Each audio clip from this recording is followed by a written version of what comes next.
All right, thank you. I was on an airplane recently, and I love airplanes because my diet stops at the jetway. If that thing goes down, I'm not going to be caught drinking Diet Coke as my last drink ever. Plus, if I'm up there drinking Diet, we get a little bit of turbulence. I'm going to be like, wait a minute, is the plane crashing, or is it just my sugar? Can you imagine, really, if the plane does crash and they find my body next to a can of Diet Coke? It'd just be sad. It'd just be like, hey, look at that. He thought he had a future. Boy, flying hasn't gone as smoothly since the pandemic, has it? It feels like every week there's like a new fight on a plane video coming out. The airlines, they don't know what to do. They're hurting for money, so they got to embrace it a little bit. I was booking a ticket the other day. I could get first class, business class coach, and now Fight Club all the way in the back. Even Southwest kind of embraced it. They're like, you want to fight on our planes, winners fly free. Plus, they're going to make a lot of money now because you can actually place bets with the gate agent on who you think is going to start the fight on your plane. I saw this guy wearing a mask like below his nose, and I was like, give me $50 on B-13 over there. It's fun, it's like bingo a little bit, because after the fight you just wait for the announcement. B-17, like, oh, so close.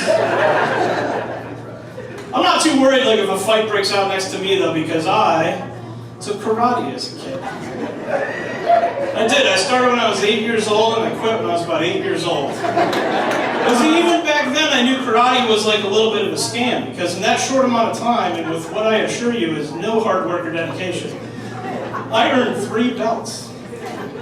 First belt I got was a white belt. I think that was showing up 2 weeks in a row. The second belt I got was the blue belt, which probably means my parents paid the bill on time. The third belt I got was from my dad when I quit karate. But I was a child in the 80s, you know, the Karate Kid was big. Everybody wanted to be Daniel-san or Cobra Kai. I just wanted to be Cobra Sayonara. Like, there was no point for me. Plus, I don't really trust the owners of karate studios, because I've really never met one. You ever been out socially and just, you know, casually bump into somebody that owns a dojo? No. There's more karate studios at convenience stores, yet crime keeps going up. I've never seen one news story that ends with like a roundhouse kick to the face. Where are all these people that took karate? Shouldn't they be like some super neighborhood watch group by now? You don't really even need to watch anybody. You just need one crazy person that'll go out there on the sidewalk all night long and just do karate. All by themselves. No one's messing with that neighborhood. Even the criminals driving by are like rolling up their windows going, don't make eye contact, this neighborhood's already nuts. I got little nieces and nephews, they take karate. At least I think so, I don't know. I'm not a very good uncle, actually. I mean, I'm not the creepy uncle, but I'm not the cool uncle either. I don't really like kids, you know, so it's a fine line I gotta walk at a family party, because I gotta be cool enough so that the kids are excited to see me, but enough of a dirtbag that their parents never asked me to babysit. I guess you can call it like an absentee uncle, is what I am. Which has benefits, because like every couple of months I get invited to a surprise birthday party. Well, it's a surprise to me anyway, I don't know when their birthdays are. I do have a cousin that's like 20 years younger than me. He's really into shoes, like buying and selling shoes, some kind of sneakerhead or something like that. I don't know, I just turned 40. I think I'm too old to get the shoe things, but he's got hundreds of pairs of shoes. I go to his apartment, it looks like the front desk of a bowling alley. One time I asked him, I was like, hey man, what's with all the shoes? And he goes, look, having the right pairs of shoes will get you a girlfriend.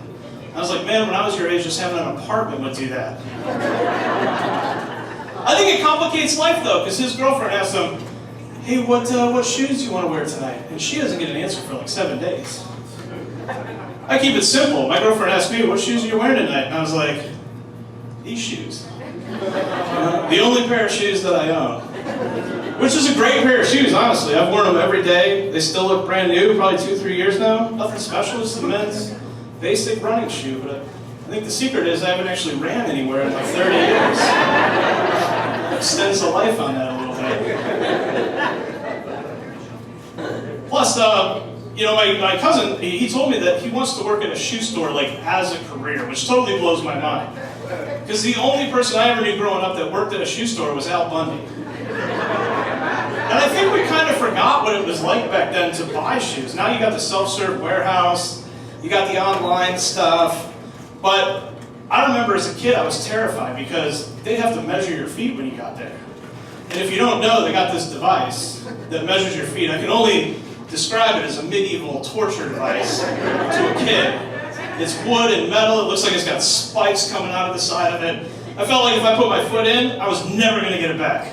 A few days ago, I saw an old man in a wheelchair missing a leg, and I was like, "Oh, sir, thank you for your service." He's like, "Oh no, this was Payless." All right, I'm Stephen Prince. Thank you.